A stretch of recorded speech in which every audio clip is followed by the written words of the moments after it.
दोस्तों, भारतीय सेना की जान बन चुकी ब्रह्मोस मिसाइल पर एक और देश का दिल आ गया है। सूत्रों की माने तो भारत की तरफ से वियतनाम को एडवांस ब्रह्मोस मिसाइल बेचने की तैयारियां की जा रही हैं। इस डील के बाद वियतनाम के साथ रक्षा संबंध और गहरे हो सकते हैं और इस बात ने चीन में बैठे सत्ताधारियों को परेशान करके रख दिया है। भारत और वियतनाम के बीच ये डील तकरीबन $625 मिलियन की होने वाली है।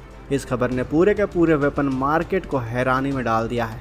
दरअसल 19 जून को वियतनाम के रक्षा मंत्री फान वांग जियांग भारत के दौरे पर आ रहे हैं। बताया जा रहा है कि उसी समय इस मिसाइल की डील को अंजाम दिया जा सकता है। उनकी यह यात्रा दोनों देशों के बीच द्विपक्षीय संबंधों को बढ़ाने और अपनी रक्षा संबंधों को मजबूत करने के एक और मौके के तौर पर भी देखा जा रहा है। ब्रह्मोस मिसाइल को इसकी सुपरसोनिक स्पीड और सटीक निशाने के लिए जाना जाता है। यह मिसाइल दुनिया में सबसे एडवांस एंटी शिप और लैंड अटैक मिसाइलों में शामिल है और यही वजह है कि चीन इस मिसाइल से काफ़ी ज़्यादा घबराता है और इसी कारण वियतनाम इस मिसाइल को खरीदना चाहता है। चलिए आपको बताते हैं कि वियतनाम और चीन में आखिर झगड़ा किस बात का होता है और वियतनाम इस मिसाइल को क्यों खरीदना चाहता है। आखिर वियतनाम इस मिसाइल से चीन के साथ करना क्या चाहता है। दोस्तों, चीन का कहना और मानना हमेशा से यही रहता है कि वियतनाम उसका ही अंग है। दरअसल 111 BCE से लेकर 938 CE तक वियतनाम पर चाइनीज़ एम्पायर का कंट्रोल था। टैंग डायनेस्टी चीन का वो आखिरी एम्पायर था जिसने वियतनाम पर राज किया था। अब आपको ये तो पता ही होगा कि चीन शुरुआत से ही यही मानता हुआ आया है कि इतिहास में चीन ने जिन जिन देशों पर राज किया है वो आज भी उसी का हिस्सा है। इसलिए उसने तिब्बत पर हमला बोला और आज ताइवान पर हमला करने की सोच रहा है। इसलिए 1979 में चीन वियतनाम युद्ध भी हुआ था क्योंकि चीन उस पर भी कंट्रोल करना चाहता था। चीन की सेना PLA उस समय दुनिया की तीसरी सबसे बड़ी सेना थी। उसके मुकाबले वियतनाम बहुत छोटा सा देश है और उसकी सेना में तकरीबन 70,000 के करीब सैनिक थे। लेकिन इस युद्ध में उसका क्या हाल हुआ, उसे याद करके चीन आज भी शहर जाता है। वियतनाम के खिलाफ 6 लाख की भारी भरकम फौज उतारने वाले चीन को वियतनाम के सैनिकों ने इस तरह से धूल चटाया था कि उसे 1 महीने के भीतर मैदान छोड़कर भागना पड़ा था। लेकिन अब चीन दक्षिण चीन सागर को अपना बता रहा है और उसके आसपास के सभी आइलैंड को भी अपना बताता है। वो पहले ही स्पार्टली आइलैंड और वुडली आइलैंड पर कंट्रोल ले चुका है, लेकिन अब चीन वियतनाम के पैरासेल आइलैंड पर कब्जा करना चाहता है। साथ ही उसकी नौसेना दक्षिण चीन सागर में वियतनाम के मछुआरों को रोकता है।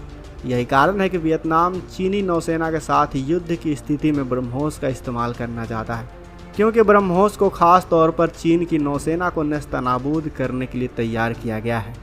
सूत्रों की तरफ से बताया जा रहा है कि वियतनाम की तरफ से भारत को ब्रह्मोस मिसाइल की 3 से 5 यूनिट के लिए ऑर्डर मिल सकते हैं। हर यूनिट बैटरी के साथ वियतनाम को मिलेंगी। इसमें कई मिसाइलें शामिल होंगी। इसकी कीमत तकरीबन $125 मिलियन होने का अनुमान है। संभावित डील की लागत $375 मिलियन से $625 मिलियन होने का अनुमान है। हालांकि यह इस बात पर निर्भर करेगा कि आखिर वियतनाम को कितनी यूनिट चाहिए होगी।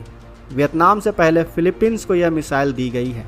पिछले साल भारत ने फिलीपींस को $375 मिलियन के साथ यह मिसाइल सौंपी गई थी। इस मिसाइल की 3 यूनिट फिलीपींस को मिल चुकी हैं। वियतनाम के अलावा इंडोनेशिया ने भी ब्रह्मोस मिसाइलों को खरीदने में दिलचस्पी दिखाई थी। इन देशों की मांग यह बताने के लिए काफ़ी है कि किस तेज़ी से भारत और रूस के सहयोग से विकसित यह मिसाइल अपना रुतबा बढ़ा रही है। ऐसे देश जो अपनी रक्षा क्षमताओं में इजाफा करना चाहते हैं वो ब्रह्मोस मिसाइलों की मांग कर रहे हैं। ब्रह्मोस मिसाइल की मांग यह बताने के लिए भी काफ़ी है कि भारत का कद रक्षा उपकरणों के एक प्रमुख निर्यातक देश के तौर पर बढ़ता जा रहा है। वियतनाम को ब्रह्मोस मिसाइलों की बिक्री से दोनों देशों के बीच रणनीतिक संबंधों को गहरा करने में भी मदद मिलेगी। यह संभावित सौदा दक्षिण पूर्व एशिया में एक मजबूत रक्षा नेटवर्क में भी योगदान कर सकता है। ब्रह्मोस एरोस्पेस ज्वाइंट वेंचर की तरफ से इस मिसाइल को तैयार किया गया है। ब्रह्मोस मिसाइल एक शॉर्ट रेंज वाले रैमजेट सुपरसोनिक क्रूज मिसाइल है जिसे एयरक्राफ्ट, जहाज और ज़मीन के साथ ही पनडुब्बी से भी लॉन्च किया जा सकता है। इस मिसाइल की स्पीड 2.8 मैक यानी 3000 किलोमीटर से भी ज़्यादा है। $300 मिलियन की लागत से तैयार इस मिसाइल की खरीद के लिए मलेशिया ने भी हाथ बढ़ाया है। इसकी रेंज 290 किलोमीटर तक है, क्योंकि यह देश MTCR ग्रुप में शामिल नहीं है।